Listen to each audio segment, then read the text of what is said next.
We have given function. So first we need to find the domain of our function. We have quadratic function.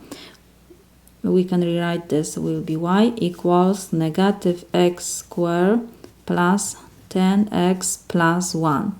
We have quadratic function. Quadratic function has domain all real numbers. Why? Because we have here power, multiplication, addition. We can add, multiply every real number. That's why we have the domain all real numbers. So now, to find maximum minimum, we need the first derivative. So let's find the first derivative. Derivative of negative x squared is negative 2x to first power plus derivative of 10x is 10 and derivative of 1 is 0. I don't have to write. When we have first derivative, we have to set this first derivative to 0 and find the critical values. So y prime is equal 0 if and only if negative 2x plus 10 is equal 0.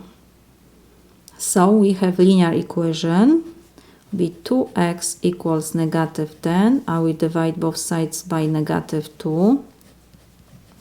So x is equal 5. So we have critical value. When we have critical value, we have to check if we will have maximum or minimum for this x. To do this, for me, the easiest way is to draw the graph of our first derivative function. We have y prime is equal negative 2x plus 10. The graph is straight line because we have negative coefficient before x. It means it's going down, it's decreasing. So let's draw x-axis and this is y prime. So we have root 5. We set our line is decreasing, going down.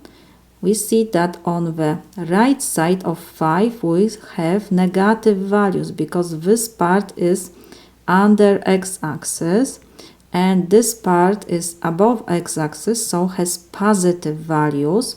So at 5 we change sign from negative to positive. When we change sign from negative to positive, we have maximum. So now we have to find that point.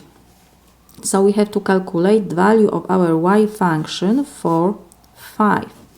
It means we have to replace our x's by 5. So it will be 10 times 5 minus 5 to second power plus 1. This is equal 15 minus 25 plus 1. So this is equal 26. So we have our maximum is 526. Our maximum. Next, we have to check if our function has inflection point. So it means we have to find first the second derivative. When we have to find the second derivative, it means we have to find the derivative of our first derivative. Derivative of negative 2x is 2, negative 2, and derivative of constant is 0. I don't have to write. Next, when we have the second derivative, we have to set the second derivative equals 0. So, in our case, we have negative 2 equals 0. Negative 2 is not equal 0. It means, because we cannot set our second derivative equals 0, it means we don't have inflection point. So let's write no inflection point.